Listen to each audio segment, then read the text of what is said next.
Peace and blessings in this corner boxing 24. So I did a little short earlier on YouTube about Mikey Garcia, junior welterweight champion.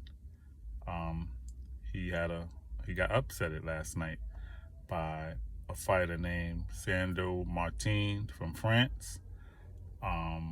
Sandro Martin was 38-2 with 13 KOs. So he had 2 losses, 13 KOs, which means he's not really a power puncher.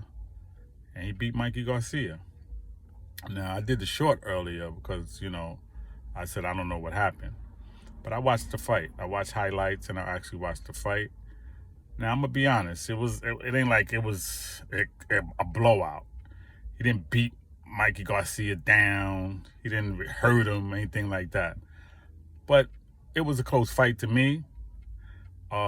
I believe the judges had it 96-93, 2 judges. It was a majority decision, and 1 judge scored it even.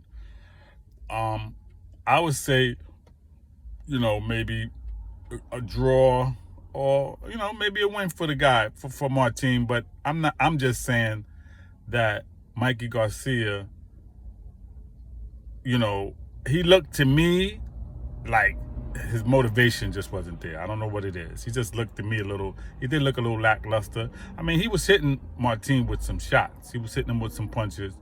But he also didn't seem like the fighter that fought Adrian Broner, Mikey Garcia. He didn't look like the fighter that fought Adrian Broner and Robert Easter and Sergey Lipinets. And his only loss was to Errol Spence. He moved up for that fight, and that's a fight that, I felt like he could have won. But he really didn't throw any punches. He really didn't do anything. I think he could have did even much better, even if he didn't win. But he really didn't even compete. So now he gets into this fight last night with an unknown guy, a person that maybe he didn't really do his homework on or he wasn't motivated for. I really don't know, man. But it just seems like he wasn't motivated. He just didn't have it. I don't know if it's because of what he didn't know what to expect, but once you're in the ring with him, then you got to adjust. And that's what separates good fighters from great champions. You got to adjust to anything. Floyd Mayweather, a.k.a. Money Mayweather, Floyd Mayweather, he says he can adjust to anything that happens in the ring. And that's what, Canelo does now. He could adjust to your style, whatever happens, your height, your reach, your stance. You have to be able to adjust. So Mikey Garcia, for some reason last night, he couldn't adjust. Again, I'm not saying it was a blowout. It was a close fight to me, okay? I've heard people commentate and say, oh, man, he blew him out, he outboxed him. I mean, listen, he hit him with a few shots I saw Mikey Garcia hit him with some shots, too. One thing I did notice, though, was that when he would go into the ropes, Mikey Garcia would pressure him and he would slip out to the right. He would go into the ropes and then he would slip out to the right and make Garcia miss. So my thing was, I saw him do this a few times. So now I'm wondering, why didn't Garcia double up on the punch so that he couldn't slip out to the right? So that means now what you do is you punch him on that side. He's slipping out. He's on the rope and he's slipping out to the right. So now you step in front of him on that side, make him go the other way. Because obviously if he keeps going to the right, then he's comfortable going that way. He's not going to the left. So why couldn't he, why wasn't he able to pick up on that is my point. I don't know.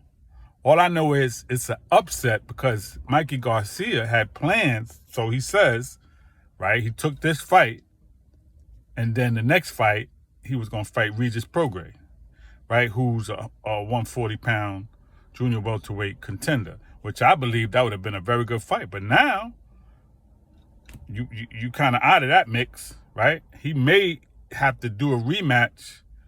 He may do a rematch with Martin, and he's definitely going to have to win that. But he put himself in in a place where people are saying, he's done. He's washed.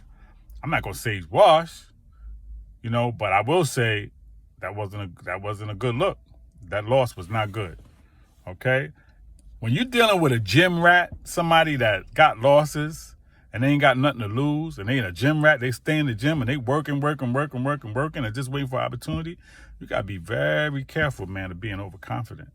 Maybe it was a case of that, you know? Well, I'm going to fight Regis. I'm thinking about maybe a potential fight with Tank down the line.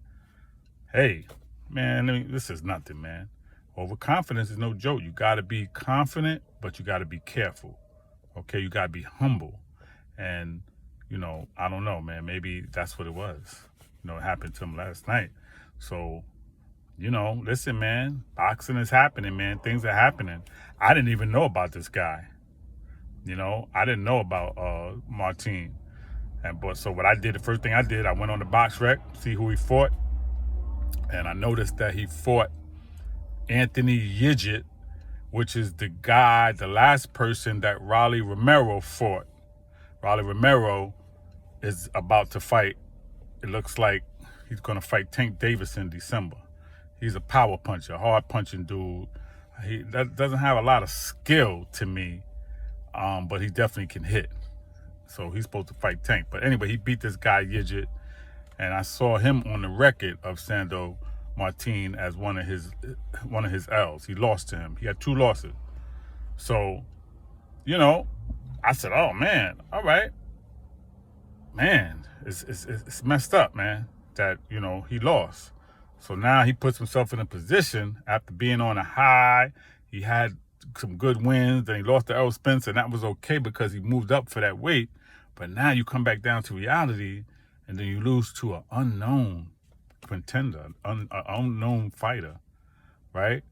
And now it's like, what you gonna do?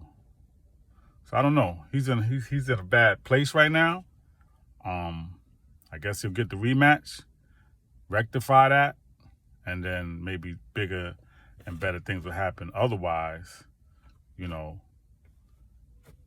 he's in a bad position. So I just wanted to really just talk about that. You know, in this corner boxing 24, Instagram, I'm on YouTube. Please support me. And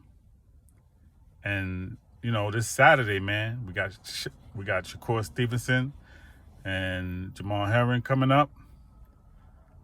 Looking forward to that. The following week after that, or 2 weeks after that, we got Canelo and Caleb Plant. Definitely looking forward to that. And November 20th, man, Bud Crawford and Sean Porter. So we got some good fights coming up, man. You know, we got some things to look forward to close out the year. And I'm really excited about it. So again, you know, support me on Instagram, support me on YouTube, in this corner boxing 24. Thank you. Peace and blessings.